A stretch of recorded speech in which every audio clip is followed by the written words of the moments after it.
बिस्मिल्लाहिर्रहमानिर्रहीम। अस्सलाम वालेकुम second year physics online class में आप सबका खुशामदीद।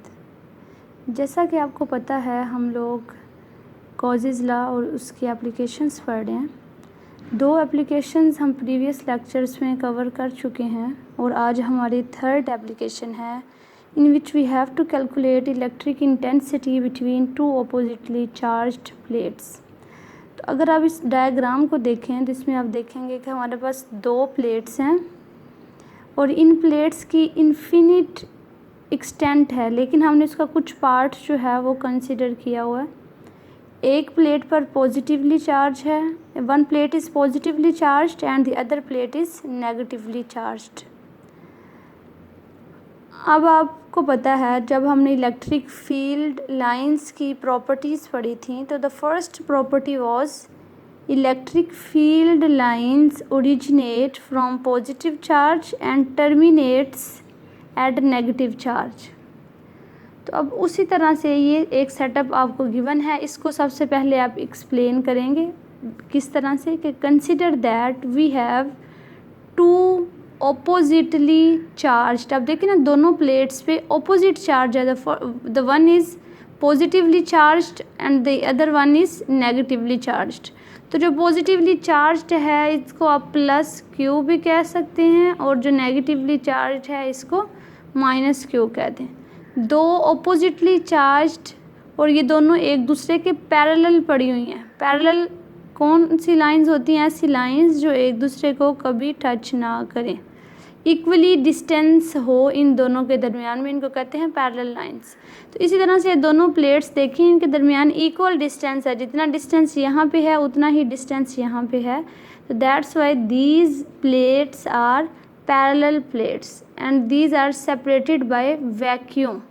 क्यों? क्योंकि इनके दरमियान में कोई मीडियम आपको नज़र नहीं आ रहा, तो इसलिए यहाँ पे हमारे पास जो मीडियम होगा वो क्या होगा? वैक्यूम होगा। अब जो चार्जेस हैं पॉजिटिव चार्ज और जो नेगेटिव चार्ज हैं, ये अगर आप प्लेट देखें, अगर ये एक आपके पास प्लेट है तो जो चार्जेस होंगे, एक प्लेट ये है एक इस तरफ होगी, जो चार्जेस होंगे वो इसके इनर साइड पे यानी कि इस वाली साइड के ऊपर कंसंट्रेट करेंगे। क्यों? और इसी तरह दूसरी प्लेट के भी इनर साइड पे कंसंट्रेट करेंगे। उसकी रीज़न क्या है? आपको पता है पॉजिटिव नेगेटिव एक दूसरे को, ऑपोजिट जो चार्जेस होते हैं वो एक दूसरे को क्या करते हैं? अट्रैक्ट करते हैं। तो उस अट्रैक्शन की वजह से जो चार्जेस होंगे वो inner sides of the plate पे क्या करेंगे? कंसंट्रेट करेंगे।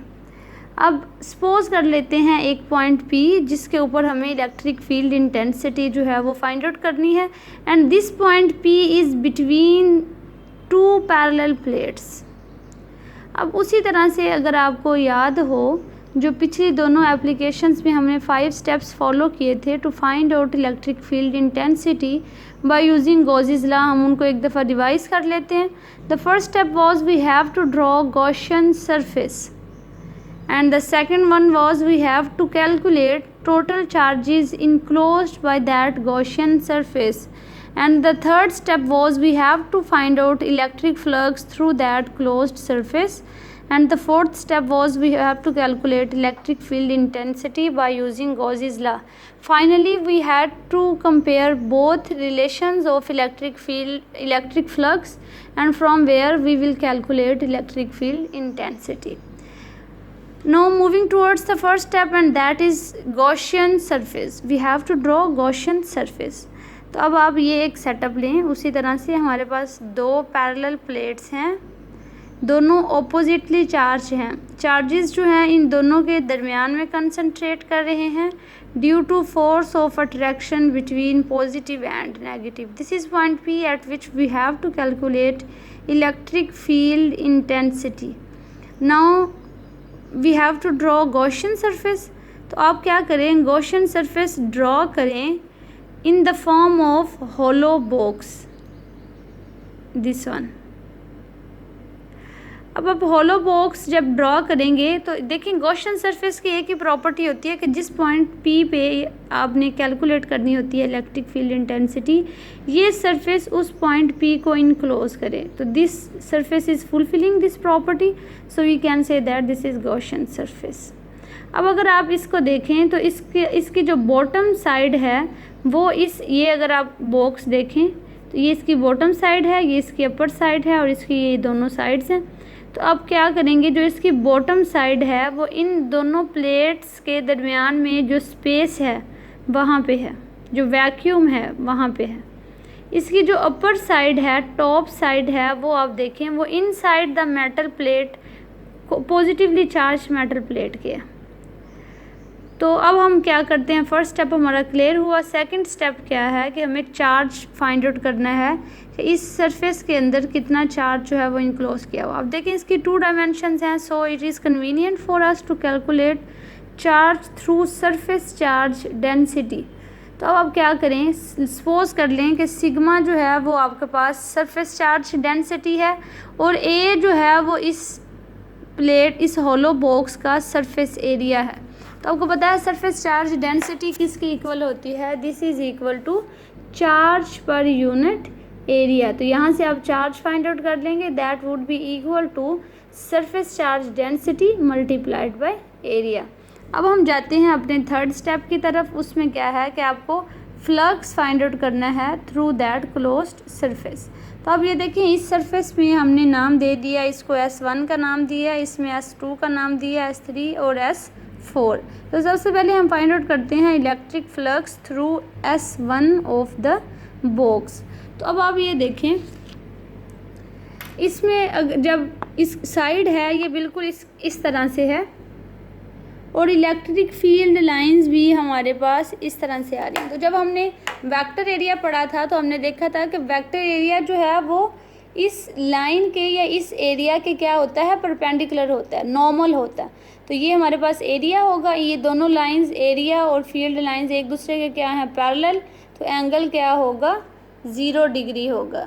तो जब एंगल 0 डिग्री है तो फ्लक्स किसके इक्वल होगा, उसी तरह से E dot A, E A cos theta, theta is equal to 0, cos 0 1 होता है, तो आपके पास फ्लक्स आ जाएगा ई ए।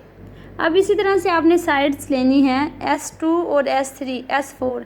आप इन दोनों के दरमियान में अलग अलग फ्लक्स भी फाइंड आउट कर सकते हैं, एक साथ भी कर सकते हैं, क्योंकि इनकी जो सिमेट्री है वो एक दूसरे से मिलती जुलती है। तो इसमें आप देखेंगे आपके पास फील्ड लाइंस जो हैं वो कुछ इस तरह से हैं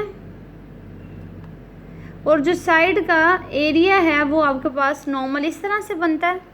तो इस फील्ड लाइन और इस एरिया के दरमियान एंगल कितना बन रहा है, 90 डिग्री। तो आप अगर इसको लिखेंगे cos 90 0 होता है, तो फ्लक्स आपके पास क्या आ जाएगा, 0 इन दोनों साइड्स का।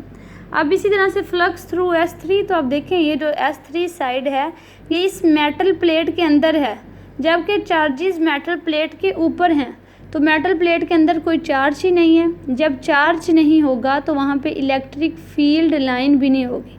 जब इलेक्ट्रिक फील्ड लाइन नहीं होगी तो आपके पास इलेक्ट्रिक फील्ड इंटेंसिटी 0 होगी, और अगर इलेक्ट्रिक फील्ड इंटेंसिटी 0 है तो आपके पास क्या हो जाएगा, फ्लक्स भी 0 हो जाएगा। अब आपको टोटल फ्लक्स फाइंड आउट करना है, तो टोटल फ्लक्स जो है वो इज़ इक्वल टू आ जाएगा जो तीनों फ्लक्स हमने फाइंड आउट किए हैं उनके सम के, तो आंसर आ जाएगा ई ए। अब जो फोर्थ स्टेप है आपने गॉसेस लॉ यूज़ करके फ्लक्स फाइंड आउट करना है। तो Gauss's law is equal to है total electric flux through a closed surface is equal to 1/ε0 times total charges enclosed by that surface. तो ये हमारे पास चार्ज की वैल्यू आप इक्वेशन नंबर 1 से यूज़ करके, ये जो इक्वेशन नंबर 1 से आपने चार्ज की वैल्यू निकाली है इसको इसमें यूज़ करें और आपके पास वैल्यू आ जाएगी phi E is equal to sigma A over epsilon naught. इसको इक्वेशन नंबर 6 कह दें। इक्वेशन नंबर 5 में भी फ्लक्स है एक साइड पे और 6 में भी एक साइड पे फ्लक्स है। आप इन दोनों इक्वेशंस को रिलेट कर लें। जब आप कंपेयर करेंगे तो क्या होगा, एरिया एरिया से कैंसिल हो जाएगा। E is equal to sigma over epsilon naught. Vector form लिखें तो आपने साथ में यूनिट वेक्टर लगा देना है। तो this is electric field intensity, this is the value of electric field intensity between two oppositely charged plates। तो होप सो आपको समझ आ गई होगी। मज़ीद कोई कन्फ्यूजन हो तो आप लोग पूछ सकते हैं। Thank you so much.